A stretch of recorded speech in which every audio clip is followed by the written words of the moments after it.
Assalamualaikum warahmatullahi wabarakatuh sahabat Rosvi. Semangat pagi ya tentunya. Perkenalkan nih, saya Elvania Putri Arum, lulusan kebidanan.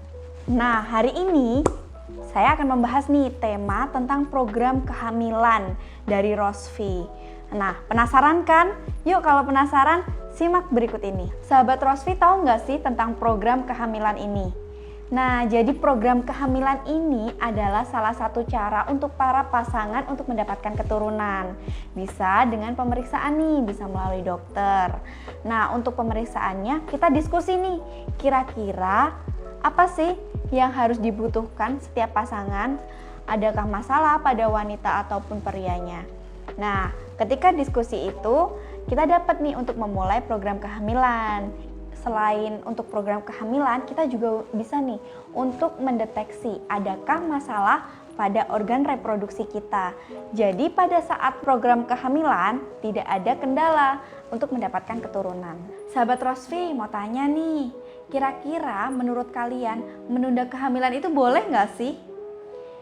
Sebenarnya menunda kehamilan itu boleh, cuma dengan cara yang benar. Ada beberapa obat-obatan untuk menunda kehamilan bisa mengakibatkan pengeringan pada rahim. Itu tidak disarankan. Nah, untuk menunda kehamilan sendiri, kalian bisa memilih alat kontrasepsi yang cocok untuk kalian agar menunda kehamilannya tetap berhasil. Dan ketika berhenti untuk penundaan kehamilan, kalian bisa cepat mendapatkan keturunan. Nah, ibu-ibu yang mau program hamil, kalian wajib tahu nih tentang masa subur perempuan. Nah, masa subur perempuan itu bisa dihitung. Cara perhitungannya seperti ini.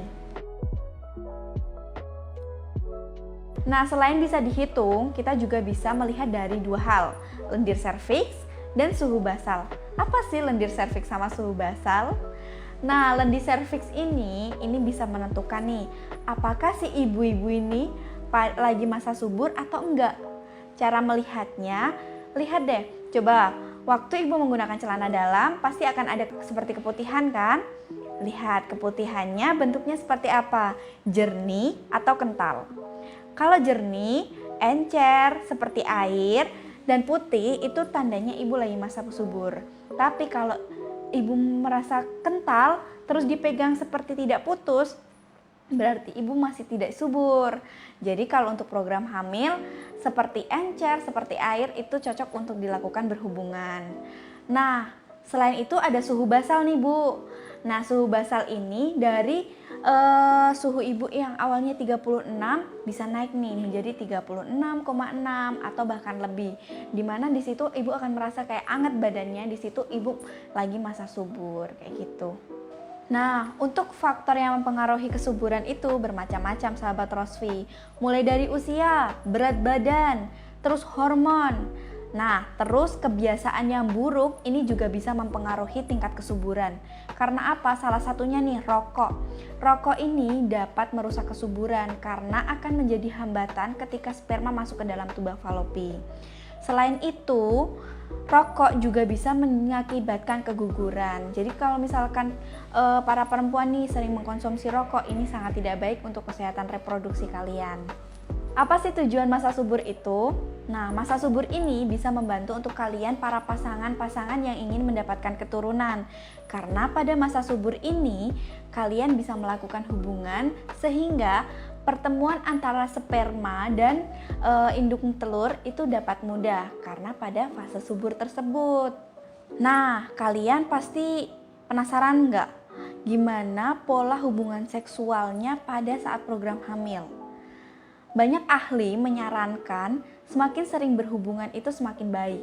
Namun, untuk para program hamil lebih disarankan berhubungan 1-2 kali dalam sehari untuk keberhasilan program kehamilan. Sahabat Rosvi, udah tahu kan berapa kali berhubungan dalam sehari menurut ahli? Nah, buat kalian yang sedang program hamil, kalian wajib deh cobain ini agar terjadi keberhasilan untuk mendapatkan keturunan. Pokoknya jangan lupa masa suburnya juga perlu loh diketahui. Nah, sahabat Rosvi, ada tips nih tentang program kehamilan. Yang pertama, kalian harus menghentikan nih penggunaan KB kayak KB pil, KB IUD, KB suntik ataupun KB yang lainnya untuk menuju program. Nah, yang kedua, kalian harus tahu masa subur tadi yang udah dijelasin karena masa subur ini sangat berpengaruh dalam program kehamilan kalian. Nah, sahabat Rosvi, program hamil ini kalian juga harus tahu nih makanan-makanan apa yang mendukung untuk keberhasilan program hamil. Yang pertama tuh karbohidrat, protein, mineral. Nah, kalian jangan lupa juga, kalian yang mempunyai HB yang rendah, kalian wajib banget deh konsumsi asam folat karena ini akan membantu untuk menaikkan kadar HB kalian. Selain itu, asam folat juga bisa menurunkan resiko cacat pada janin juga. Makanya kalian wajib konsumsi asam folat ya untuk yang lagi program kehamilan.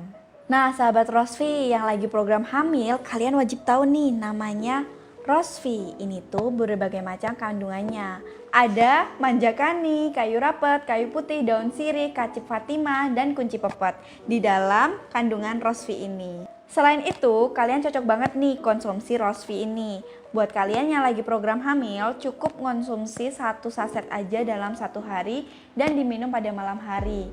Nah, buat kalian yang mempunyai penyakit lambung, kalian bisa banget konsumsi ini tapi setelah makan ya teman-teman, pada malam hari. Nah, itu tadi informasi tentang program kehamilan. Semoga bermanfaat ya. Nah, sekarang sahabat Rosvi udah tahu kan bagaimana manfaat Rosvi ini untuk wanita. Untuk itu, jangan lupa konsumsi rutin Rosvi untuk membantu permasalahan kewanitaanmu. Anjuran konsumsinya diminum 1 kali sehari untuk perawatan kewanitaan dan 2 kali sehari untuk pengobatan. Diminum setelah makan ya. Perlu diingat ya, setiap orang memiliki hasil yang berbeda-beda, tergantung respon tubuhnya masing-masing. Yang terpenting, konsumsi Rosvi secara rutin ya. Oh iya, buat sahabat Rosvi yang masih penasaran tentang Rosvi dan ingin bertanya-tanya, langsung aja hubungi nomor di bawah ini ya. Saya Elvania Putri Arum, pamit undur diri. Wassalamualaikum warahmatullahi wabarakatuh.